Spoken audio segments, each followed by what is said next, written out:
Hello? Oh, there we go. Okay. Perfect. Well, thank you for joining us today. I'm Gloria Dickie, and I'm a global climate and environment correspondent at Reuters, and we're here to discuss how to tell climate stories visually. A decade or so ago, most visual journalists weren't really sure how to show climate change. How do you show changes in atmospheric greenhouse gases? Some journalists went to the Arctic to look at melting glaciers, some went to the Amazon to look at deforestation, but those were often remote and expensive, and they were hard to reach. And things have obviously changed quite a lot in the last decade. Climate change is now in our backyards, and it's viscerally visual. Every year brings worse floods, brings worse droughts, raging wildfires, and hurricanes with the fingerprints of climate change. Finding ways to show climate change is no longer a challenge, but journalists still need to be thoughtful about how they approach the topic. There are many challenges when covering what is likely to be the most important story of our time. How do you keep people focused on climate change when there are wars, when there are pandemics? And how do you avoid climate fatigue? So to discuss these issues, I'm joined today by 3 visual journalists, 2 in person, 1 remote after his flight was canceled to Italy. So first we have Michael Kodas, a senior editor at Inside Climate News and a Pulitzer Prize-winning photojournalist, freelance photojournalist Michele Lapini, and Matt McGrath, the environment correspondent for BBC News, who is joining us remotely, and he will come on in just a moment. And so to begin, I'm going to ask each of our speakers to share a small sample of their work from their portfolios and explain why they chose these stories, why these images and videos were important to share. And so we're going to start with Michael Kodas at Inside Climate News. So I'm going to do something really low-tech to start for our at least high-tech era, which is to show you a couple images on my laptop that are not mine. But these are both images that the world saw 50 years ago, exactly this year. And I think they speak a lot to how far we've come with imagery of our environment and how much things have stayed the same. So the first image, everybody knows. This is the blue dot, the photo of Earth that was taken from Apollo 17, the first image we ever saw of our planet evenly lit, and speaks so much to both the power and fragility of our planet. It also speaks a lot to where we're at today, where we use satellite imagery and stories all the time and investigations. We have all kinds of technologies that we can use to look at our planet in many different ways. The other image is an image that I think we all should know. This is called Tomoko in the Bath. This is from Gene Smith's 2-year project documenting mercury poisoning in Japan. And this is an issue that had been covered and written about a number of times before Gene Smith moved to Japan to show it visually. And yet, these are the images, when they were published in Life magazine, that actually led to policy change, that led to impacts on the poisoning of these people in Japan. And I think that speaks a lot to the fact that even though we have all of these amazing technologies now, it really comes down to showing the impacts on real people, real living things on the planet, of the intimacy of what climate change is actually doing to people around the world every day, and getting in close with those people. Doesn't mean that we shouldn't be doing all these cool technology and driven projects and looking at the world through satellites as often as we can, but we can't let that supplant the very intimate and human storytelling that has been kind of the heart of photojournalism since it first existed. And so I'll show you a couple of my images from work that I've done covering the global increase in wildfires, which I've covered for decades now. The first photo. Yep, can we go back to the PowerPoint? Yep. So the first photo, this is the picture that got me thrown out of prison. If you'd like to hear that story, which is quite hilarious, I'm happy to tell it to anybody afterwards, but I don't have time for it here. But this is an inmate firefighter, in other words, a person who is incarcerated about to be overrun by a wildfire at a prison in the United States. And the picture itself had a lot of interesting impacts. For one thing, any of you who have seen all the photos that we've seen of wildland firefighters, including prison firefighters, will note that this guy doesn't have any of needed those special clothes on, a hard hat, protection for his eyes, anything. And inmate firefighters for a very long time were sent out to the front lines of our climate-driven wildfires without the same protections that professional firefighters would have. The other thing that this photo really did for me was that while it's a very dramatic image, what I learned is that very often the story in climate change is behind the smoke and the flames, the actual drama. And you need to tell the story of these people and the situations they're in and give the background to these photos to really bring them home. In the case of this, when I took this photo and then researched it, I learned that, wow, prison inmates don't just fight fires in the United States. Thousands of prison inmates fight fires in the United States. In fact, today, more than half of the firefighters on most of those huge fires that you see in California are prison inmates, on prison inmate fire crews. And that really spoke to me about the fact that we have this fire crisis, and it is global. It's not just in the United States, although much of my work has been in the United States. It has grown so fast that we just don't have enough people and resource to deal with it, and that we needed firefighters so badly that we were willing to take thousands of prison inmates out of prison, because these fires are outside the grounds of their prisons, and put them on the fire lines, because we just needed bodies that could swing axes and dig fire line. And that's a problem that has only grown since then. If we kind of go to the next image. This is a photo from not as long ago. This is the fire department in Prescott, Arizona in the United States. And it is the oldest fire department in Arizona. And this is, these are the firefighters in that department learning that 19 of their comrades had been killed in a fire. These were all professional wildland firefighters. It was the only hotshot crew of 110 hotshot crews in the United States at the time that was part of a municipal fire department, and the entire crew was killed. It's the largest loss of wildland firefighter life, or professional wildland firefighter life, in U.S. history. And getting there, as soon as I heard that this happened, getting on a plane and being with the firefighters when they heard what had happened, was something that was really important to me, because one of the things that I think we lose very often in our visual journalism about the climate crisis is the sense of urgency. That, you know, there are various timelines that we're told all the time by the IPCC, but the reality is we only have a few years left. And these terrific multimedia projects, and again, I love them, I've been a part of them, I like working on them, but very often if you look at one of these projects in the New York Times or the Washington Post and you go to the end, you see a cast of characters that worked on it that's, you know, like equivalent to a Hollywood film, and they spent 3 months or 6 months or 9 months on this project, and we should be doing that, but how many of those projects are we going to be able to do by 2030? As opposed to being able to respond to breaking news and show the real impact on human beings. And the final photo I'm going to show. Okay. Okay, and then we'll go to Michele next with his portfolio. Sorry, just for the sake of time. Hi everyone. Since for some years now, I'm trying to document the climate change in Italy. I'm trying to document causes and effect about climate change. I choose to focus on Italy, not just because I live here, but because I think there is a need to change vision about climate change, because very often we go too far away with our imaginary or vision. So we often go to the polar bears, to the deforestation in South America, to desertification in Africa and Asia, but we know that climate change has been in our comfort zone for quite some time. I mean, so we can see climate change outside our door and our comfort zone. So I think we need this change to raise awareness on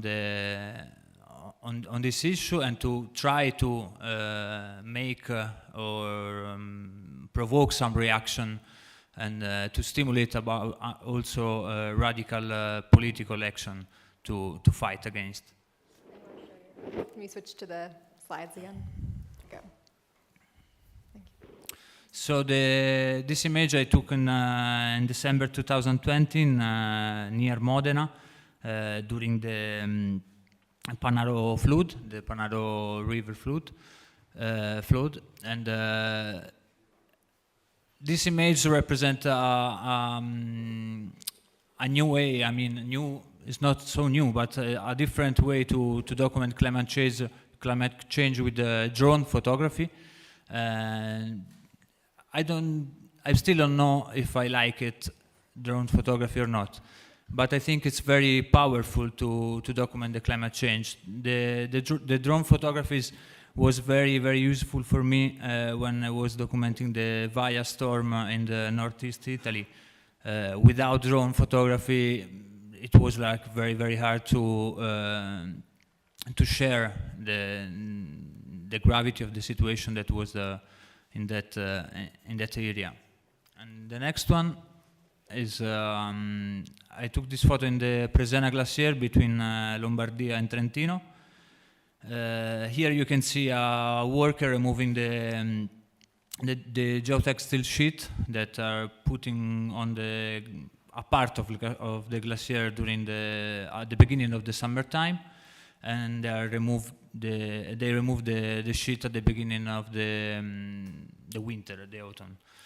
So this is quite it's a difficult topic. I mean, because I don't have the scientific knowledge to take a clear position on this practice, for example. No, it's sustainable this practice. I mean, we have to cover the glacier to protect it. It's right to do that. I think it's an open question for me because I'm a photographer, but I think it's important to document also this practice that's not so, univoque and clear for the people that are studying climate change. Because maybe you have to bring out and highlight these topics. I like this photo because it's for two reasons mainly. Because if we assume that the men, the human being, are responsible for this area, I mean, someone called Anthropocene, some other Capitalocene, and but it's always the man, the human, that are looking for solution to the problem that the human being has created, no? So, and the second thing, in all of this, we can see the smallness of the human being compared to the nature and the planet. Okay, and now we're going to show, just for sake of time, we'll go to Matt McGrath, who's joining us remotely, and we're going to show a couple minutes from a few of his videos that he's worked on to begin. Can we get audio from this? Be a vision of our future.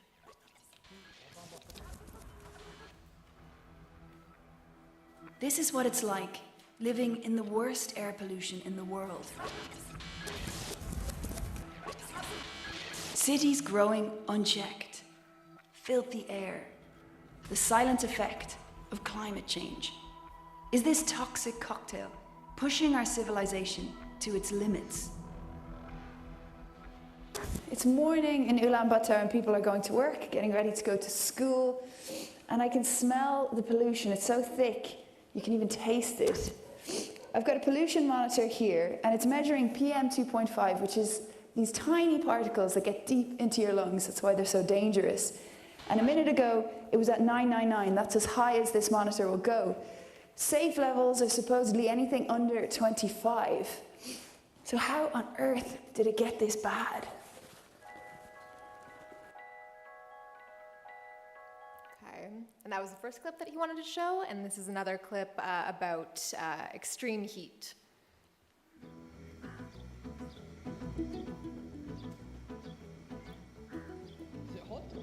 So hot.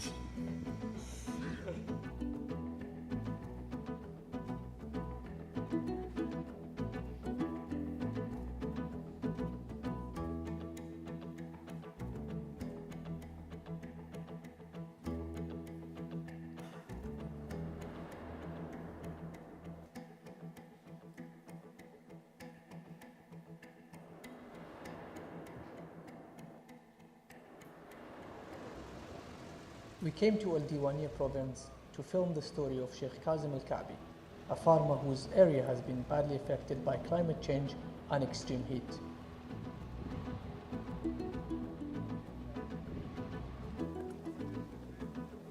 Filming this scene, I couldn't believe the temperature I was recording. The ground temperature was upwards of 60 degrees. It was like breathing in a sauna. You feel trapped. والله هذا القائم وهذا الحارة تشوفوا هاي الخيمة هاي واحنا جوا. Okay, can we bring in Matt if he's available? Thank you. Yeah, hello everyone, and greetings from Cardiff, where I am, unfortunately, and I would rather be with you guys in Perugia, but unfortunately, I was let down by, shall we say, air transportation. I'm an environment correspondent at BBC News, and just to slightly correct Gloria, the pieces of video that you've seen, they weren't anything to do with me. They were done by my very esteemed colleagues. The first piece was done by our global population correspondent, Stephanie Hegarty, and edited by Paul Harris, and it's a beautiful film. The reason I picked it to show was basically because it shows how longer form video can work really brilliantly on the web. And that was a really important piece that we did a couple of years ago, and it was hugely successful with audiences. And the style in which it was done as well was also quite different. You can get a sense of that from the way that Stephanie speaks to the camera. It's quite direct. And the thrust of the piece is about how climate change is causing migration, which is bringing people into the cities where they're using more coal, which is affecting the air. It's quite I would say, on the cutting edge of some science, but I think and that was made 2 years ago, but we've seen from the IPCC report that came out in February, actually, that they've strengthened the pieces about migration. So I think that was kind of ahead of the time. The second piece that I showed was really about a series the BBC did last year to go out during COP called Life at 50 Degrees, in which we showed how people were living, coping, dealing with their lives in various places around the world where temperatures were between 40 and 50 degrees Celsius. That piece I showed was how you make a film at 50 degrees, which essentially involves keeping your camera in the car for most of the day and taking it out for 15 minutes to shoot pictures like that.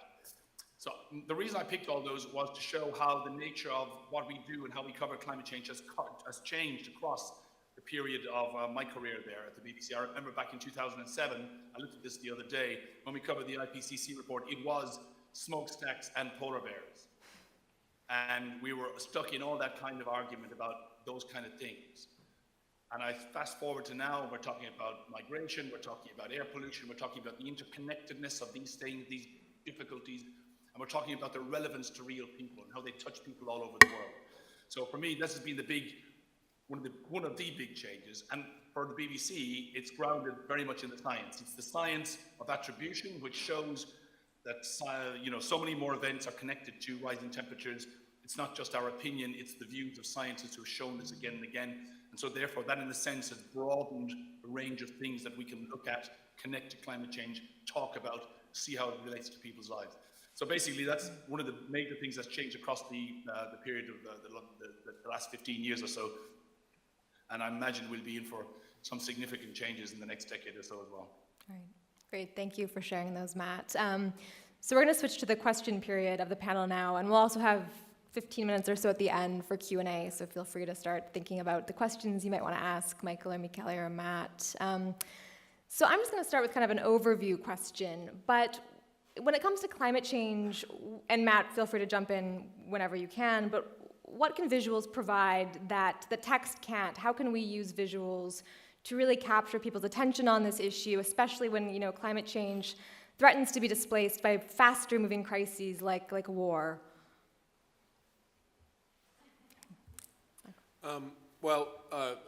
You work as a writer, I work as a writer as well as a photographer, and you probably have all, if you've written very much, recall the phrasing, show, don't tell. Obviously, visuals, video, and photos can really show things in a way that it's difficult to describe in a story. And that's not just true with photos and video, but great infographics and motion graphics and animations can do all of those things. with photography and videography in particular, I think it's much easier to develop an emotional connection and to have people develop empathy and compassion for the humans and the other species that are enduring the things that we're imposing with climate change. It's one thing to describe a famine, and it's another thing to show people suffering through a famine. So it's a good question. I don't have the answer. I mean, I think it's very difficult to know if there is a right way, to document climate change. There is a lot of risk, to banalize or to create like a vision that I'm gonna be always not so strong to provoke reaction, no? And if a photograph that want to denounce something or to show something strong doesn't provoke a reaction, it's completely a fail, no? It's a broken photography. So I think our mission, our purpose is to create through photography a new vision. To raise awareness, basically. Matt, do you have any thoughts? Yeah, for me, it's all about the kind of complementariness of it. We live in a multimedia world more than ever before, and so therefore, powerful images, powerful videos, sitting beside text, sitting with text, gives people the option to see something for 5 seconds or go to drill down into something more. And I think that's what I'm very conscious of that during COP26 when there's so much information, so much stuff going at people, and people are flicking through this, that, and the other. We wanted to try and present a palette of information and stuff to them that they could relate to on their mobile phones, they could see the pictures, they could pick up on the text. And when we get that right, when that works well, and I would cite our coverage of the IPCC report last August in the summer, which was, it's a quiet time of the year, but we had huge numbers of people come to that story, they engaged with it, they liked the videos, they liked the imagery. And when you get that right, when you get that blend right, for me, and from my perspective, if you get that blend right, then you give people, you reach people in new ways, basically. And I just would pop in and say one other thing, which is increasingly we're seeing really powerful imagery used as an investigative tool. If you see what some of the satellite imagery has been able to document, say with oil spills that perhaps oil companies are denying that they have made. We've seen a lot of really powerful satellite and other visual investigations of pipelines and how safe those pipelines are. And so there's a real role for really good visual journalism in accountability journalism. Right. So obviously visuals have a lot of power to draw eyeballs onto this issue, but when it comes to climate change, there tend to be a lot of pitfalls as well with visual journalism. If we could actually just go back to the PowerPoint for a moment. I'll show an example, hopefully. Maybe not.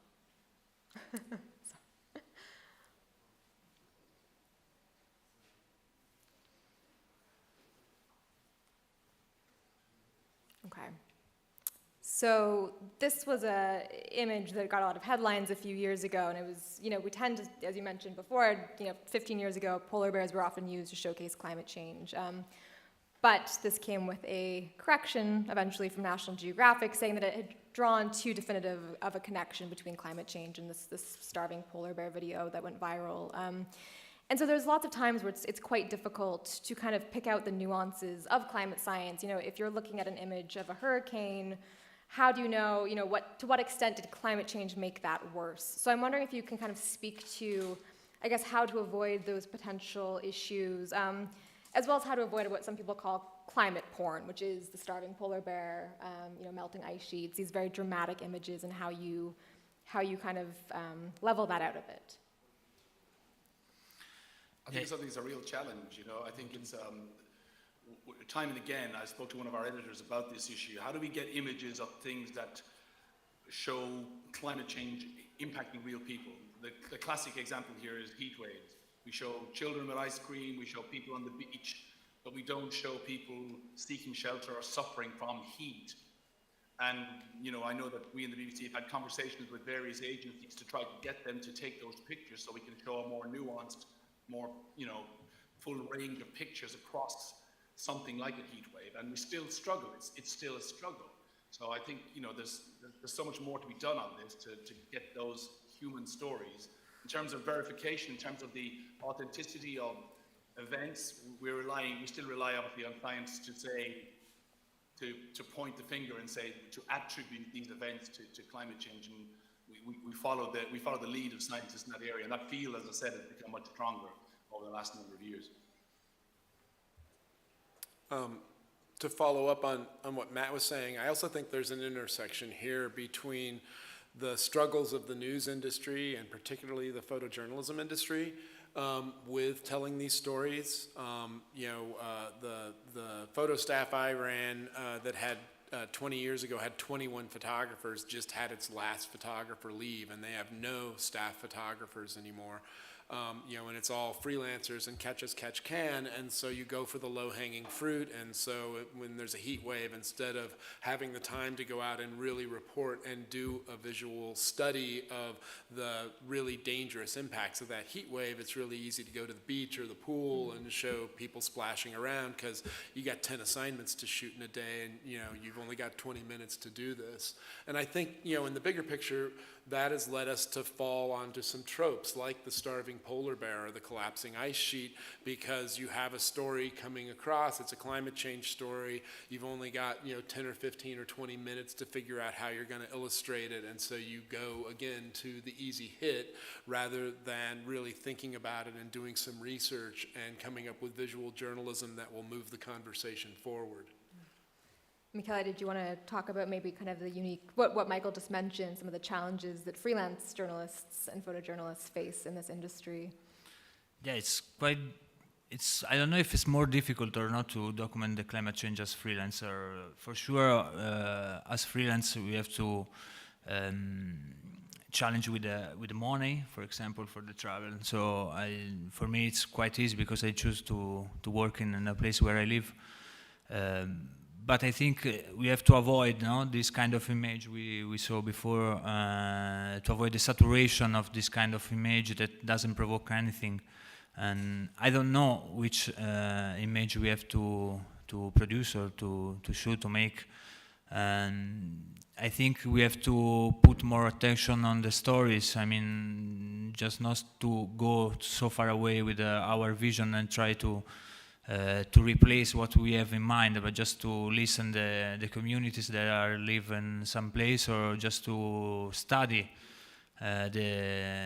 some area that where we are working. So basically this one, I mean, freelancers, we have the freedom to choose where and when and how, and just put attention on this. Something that we kind of chatted about before was, how do you determine what is the best medium for a story? How do you decide between photo, between text, between video, between graphics? In the newsroom, what are the kind of discussions that you have for how to tell a story and what might tilt you towards one or the other?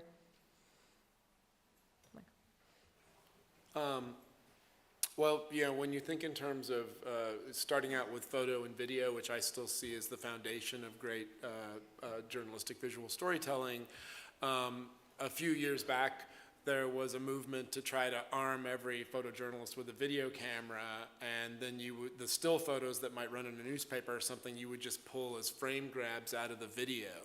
And it showed a lack of understanding by most of the media world that these are actually two mediums that, while they appear to be the same, in some ways tell stories in the opposite way. Video is about showing time passing, showing movement, showing sequences of things occurring. Still photography is about freezing time and showing you a specific moment and saying, stop, look at this specific thing and think about it.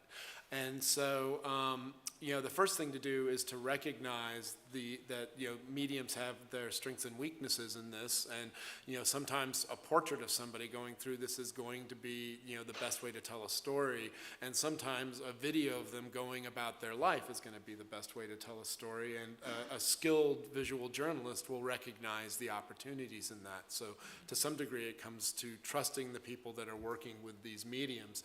We have all kinds of other things now, like data visualization and things like that, that are really good at explaining complex science and complex processes that we can fold into that, and we don't have to choose just one anymore. We can have all of them. Matt, I'm wondering if you can jump in here too, because we kind of chatted before about some of the struggles that video has with gaining traction online, and whether it's, maybe video is the best format to tell a story, but what kind of considerations are you making in terms of how this will resonate with your audience? Yeah, I think the audiences obviously are critical in all of this, but I think in large news organizations like the BBC, there's a broadcast infrastructure, and that kind of determines the nature of how the story will be covered. So if a story is commissioned and we commit resources to it to film it, that will then determine if there's a digital video that goes out and is shared on various platforms, whether the correspondent will write a written piece, whether the video will go in that written piece.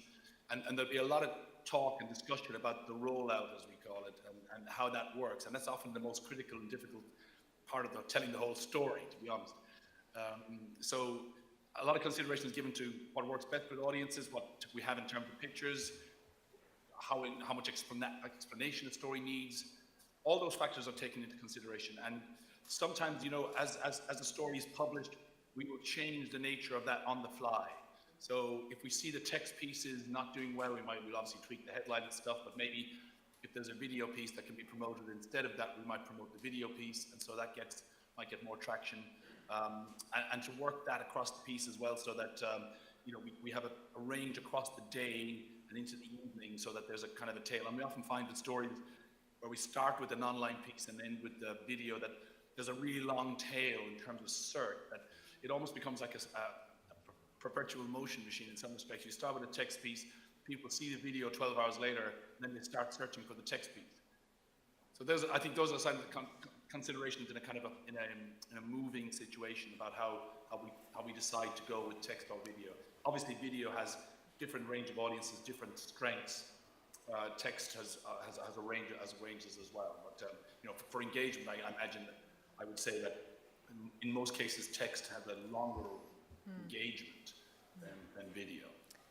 So, did you want to? Yeah, I'll just pop in and say, and Matt kind of touched on it, that it's really critically important to know your audience. And working for a global news organization, you're going to have many audiences.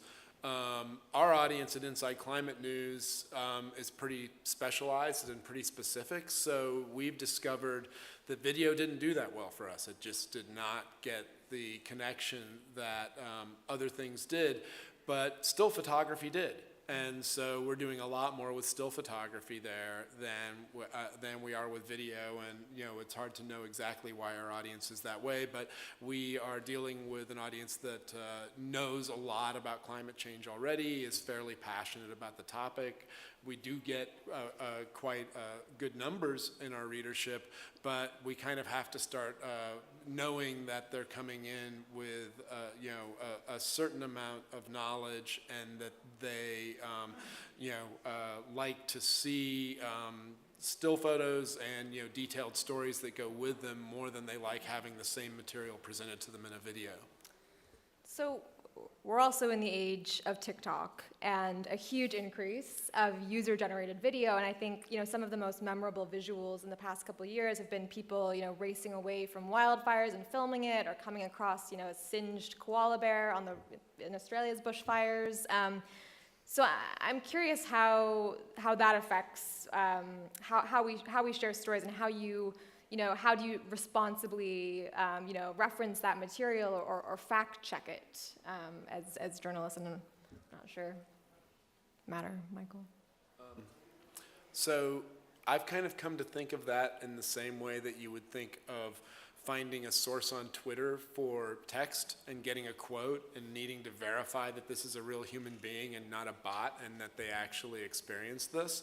And you kind of need to do the same thing with videos that come your way. They can be really powerful, folded into a story or still photographs that come your way through social media, because they're super immediate. That black and white fire photo I showed before, which got circulated around the country, it probably took 20 hours for the film to get processed and printed. We all kind of know how slow the process used to be, and you can actually be getting video and photos almost in real time over social media. And if you've got people that are skilled at using things like Google image search and reaching out to these people and being able to connect with them, you can really be responding with that sense of urgency I talked about before, where we're showing people, soon after they experience something, or while they're still in the midst of it, with their own documentation. I don't think it really replaces having a professional journalist go in and shoot videos and photos, because they know about telling a story and they know how to report that story and figure out which visuals are going to communicate what needs to be communicated. But they're never going to have that immediacy of somebody who's actually experiencing it and just pulling out their camera to show their own house burning down or something else. Matt? Yeah. Michael makes a range of good points on this. I mean, I can completely agree with what he says. Obviously, the verification of imagery shot during fires particularly is critical. Nobody wants to be taken for a fool on something like that. But I think it's also critically important to contextualize it, to explain to people how these things have happened, what are the causes, what are the reasons behind them, to maybe sometimes to not make people feel so fearful about them, that it's not happening to every single person. So I think the context is always everything. Yeah, for me, just when it's possible, I prefer to work with a journalist. So because a journalist manage much better than me tools and information source, and so I usually shoot photos, and I'd like to do that with a photographer on my side, a journalist on my side. Great. Okay, I'm going to ask each of you to share a couple of your best tips for visual journalists or aspiring visual journalists, and then we will go to Q&A for the last 15 minutes. So let's start with Matt. Yeah, that's really tricky. Look, as we've all touched on, we're in a changing and moving field here, and things have moved very rapidly. And I think what we're going to see and what we're seeing is seeing the climate story in everything. It's not just this niche thing. We've left the niche a long time ago. It is the story of the 21st century, and it's in everything, from the arts to sport to the World Cup in Qatar. I mean, every story has got a climate, environmental, and sustainability angle, and we've got to find those and bring them out. Audiences want to hear them. So I would say that to aspiring journalists in this field, find those stories in those other areas. I would also say, that feeling you see from the mobile phone footage, that either the fear, the surprise, the anxiety, that human feeling, that's what we got to strive for here. It's not this is our planet. Our planet's on fire, and it's us as people who have to report it and tell the stories of it. I guess it's, to find that sense of passion and importance. But also, to keep a sense of humor if that's feasible. The tone is so important here. Audiences can tell when people are, not being straight with them. They can tell, they want to hear the truth, and they want to hear you tell it in a humane way or a human way. So don't lose your sense of humor, your tone. Don't give up on that. It's so important. Great. Michele? Yeah, the first one maybe in Italian sound like tenere botta, I mean that keep strong, because freelancing, well, in Italy is not so easy to do that. And maybe one thing that I have experienced as well, just do not consider that the publication as a goal, but just a tool that can be useful for you to continue your work. I mean, go on a magazine, it's cool.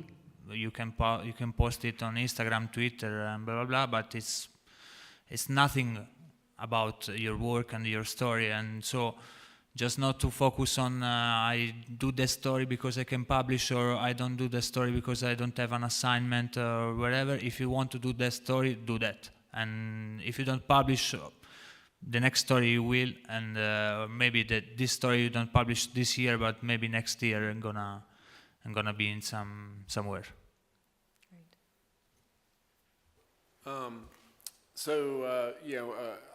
My first piece of advice is to recognize that whether you are a photojournalist or a videographer or a graphic artist, or you're going to develop the magical holograms that leap out of our computers in a year or two with newscasters telling us the news, you are a reporter first.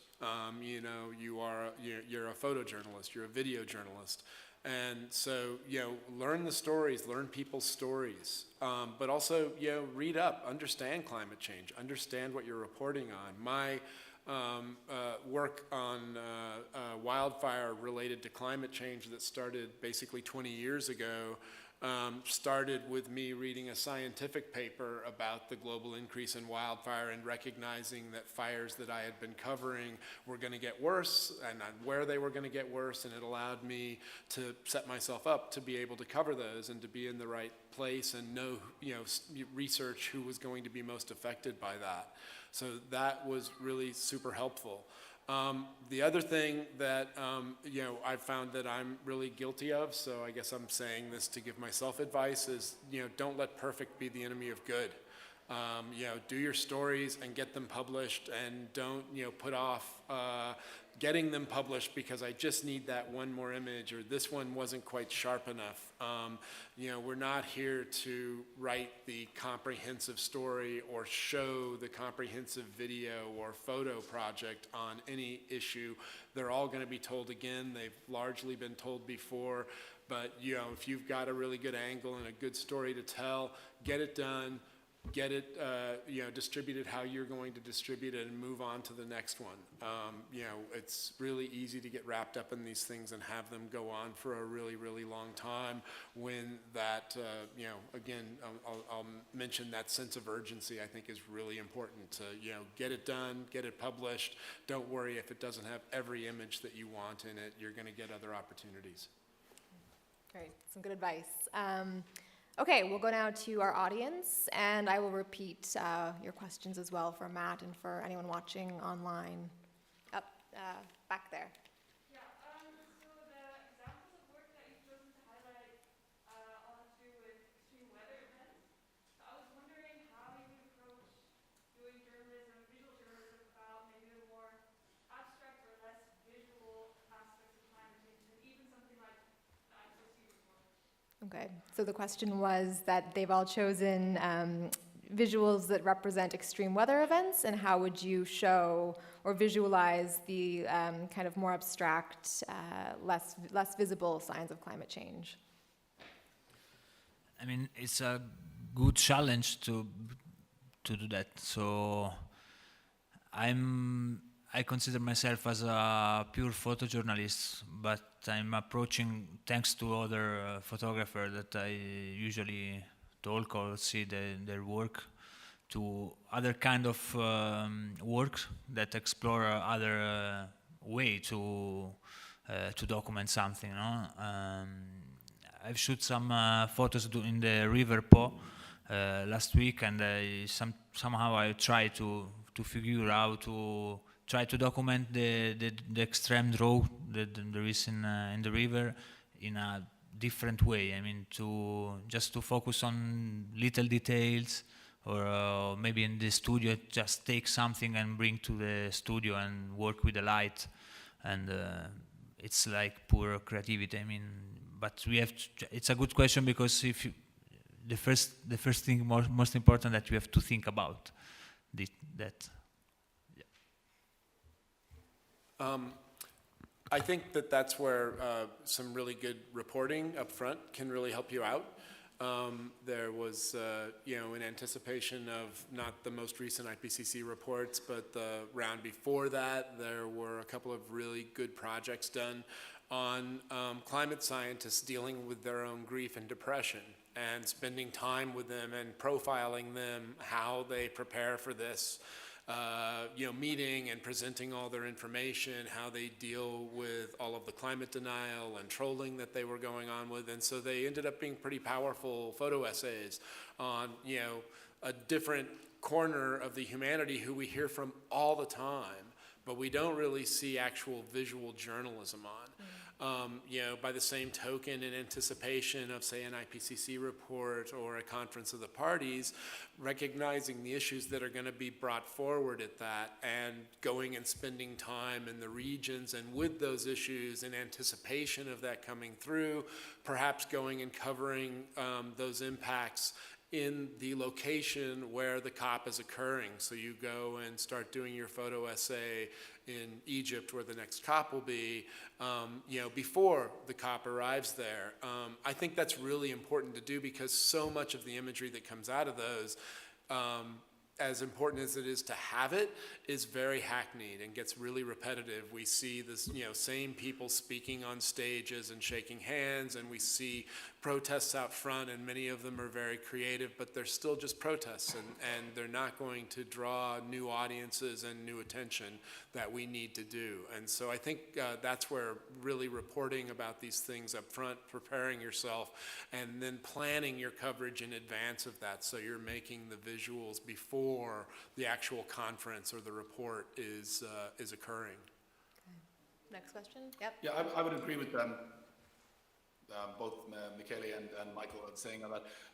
There's simple things you can do. We did a story a couple of years ago using tennis balls to represent atoms of molecules, of air molecules, and showing carbon dioxide as yellow tennis balls in those ones. So you need 5,000 balls, which we managed to represent on screen, I think, somehow. Obviously with 3D graphics, there are more tricks you can use. But ultimately, it comes back to that human connection. In the Life at 50 Degrees series, which we ran last year ahead of COP, we had a really great, simple story about a woman in India living in her flat or living in her house with her family. The temperature was in its 40s. How is she going to deal with it? She doesn't have any money. So she borrows money to paint her roof white. It's a really simple story, but it's just so moving and so touching when you see it. And it just moves your heart when you see something like that, and you get it. So, video graphics, great, fantastic to touch on the really hard science concepts, but ultimately, this is now a human story, and we need to find ways of telling that human story. Okay, next question in the front row. What are you guys thinking about long-term projects when it's coming to climate change, and when you go back to the same location like several times or a pretty long period of time? And do you know examples of that you think are pretty good to show climate change? Sure. So the question was, what long-term projects have you worked on, or are you working on, going back to the same places over time to show climate change, or what are some good examples of that? I'll just chime in very quickly here. One of kind of the first huge visualizations of climate change was the Extreme Ice Survey, which was time-lapse cameras at glaciers around the world back in the late 2000s, which was kind of the first big visual evidence we had of how climate change was affecting that. But obviously, a lot more is changing now, so I'll defer. I think it's really important to do those long-term projects, but I advise everybody that works for me, whether they're a print reporter or a visual journalist, that I also think it's really important to have your short-term things going with simultaneous with your long-term projects. And that I have found that they inform one another. And very often, while I'm working on a big long-term project, I'm coming up with a few shorter-term ideas that probably aren't going to fit into that project. Boy, this is happening right now. I can step aside, knock this thing out, and have it done for tomorrow or next week, and still do the long-term project. And by the same token, the long-term project teaches me the science and the real details of some issue that will give me much better eyes for finding some some of those shorter term stories. That said, one that we've worked on a lot and continue to work on, and there are various journalists working on long-term projects involving it, is the Colorado River in the United States, where we live, is been in a steep decline for a very long time. This is water and electricity for millions and millions of people. Lake Powell, which is the second largest reservoir in the United States, just reached what they call the buffer zone, where it has dropped to such a level that they have to take emergency measures to find water to put into it, because it's about to fall so low that it can't turn the turbines in the Glen Canyon Dam.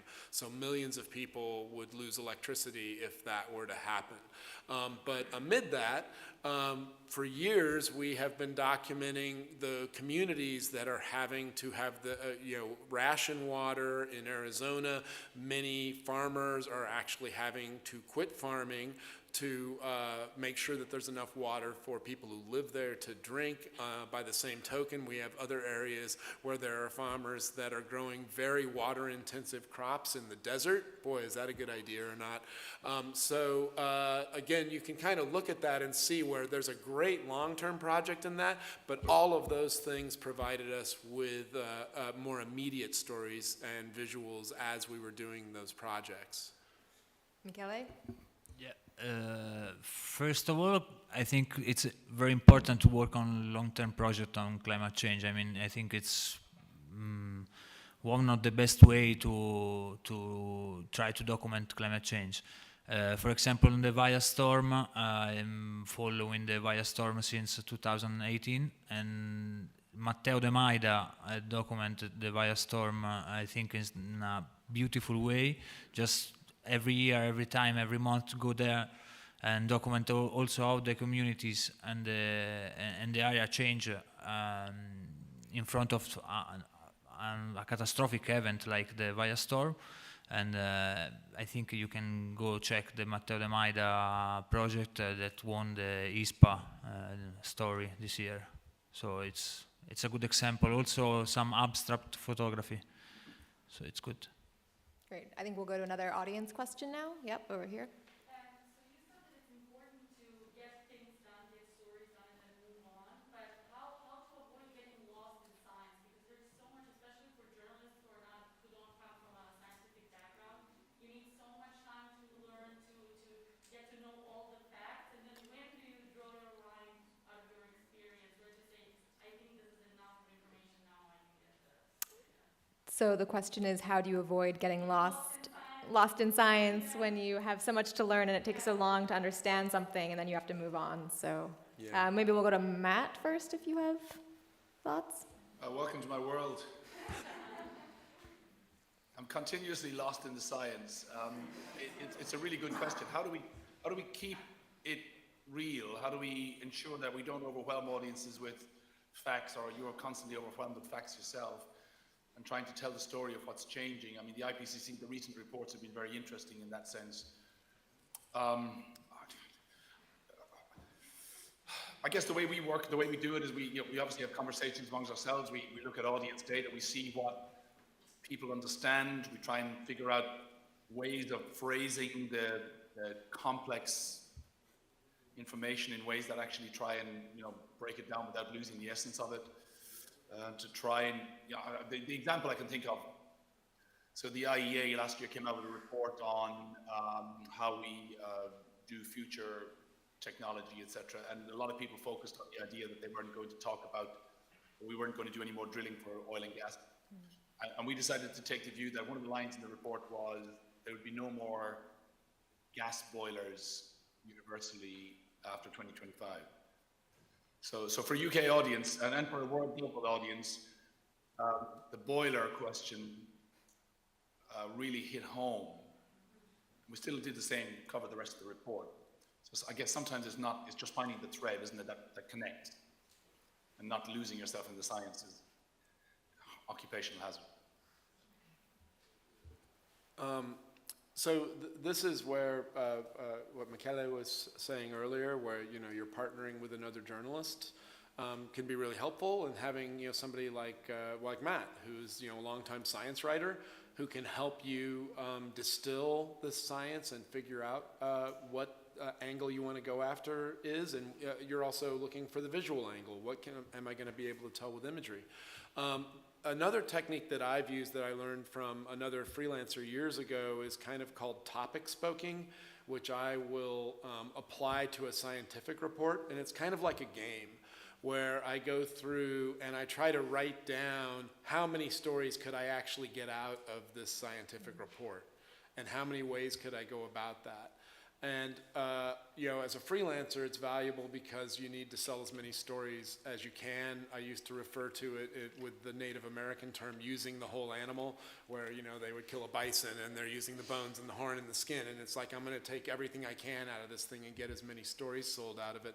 But I learned that it actually was more helpful to me as a way to go through and put the blinders on and find the specific story that I really wanted to go after. You know, for some reason it helped me put things aside to have this notebook or this document where I was listing all these stories, and then I could go through and this is the one I'm going to do, or these are the two I'm going to do, so I could focus on one aspect of you know, a scientific report or a development, rather than feeling you know, like Thomas Dolby and I'm blinded by science. Okay, I think we have time for one more question, and then we will wrap things up. Is there anyone else? Yeah. There's quite a lot of research that suggests audiences, particularly in the global north, may disengage with environment coverage, even though it's so urgent, because they feel powerless or perhaps hopeless. I wondered how we might give people a sense of agency through visuals. Okay, the question is, how can we give people a sense of agency through visuals when people are disconnecting, particularly in the global north?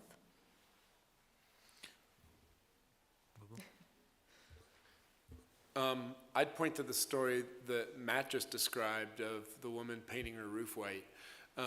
I find that being able to focus on people that actually are taking agency into their own hands and doing stories on, you know, these incremental developments. And yeah, I mean, one person painting their roof white is going to have no impact at all on the climate crisis, but it might have an impact on her life. And showing that, and showing people that are trying to make a difference, and breaking it down to where you're showing the incremental progress that real people are making, I find personally inspiring. The other thing that I really try to do is to not feel that myself, is to, you know, just, you know, put your head down, have that specific story you're going to do, and believe that I can do this in a way where it's going to make a little bit of a difference, and try not to look at the big picture that we've been covering the climate for so long, and we're still arguing about stuff that we thought would be settled 20 years ago. Anyone else? Okay, well, we are at time, so I'd like to thank all the panelists, Michele, Michael, and Matt, for joining us virtually, for being here today. I'm sure they'll be available for any other questions you might have, and thank you for joining us. And thank you, Gloria, for being such a great moderator.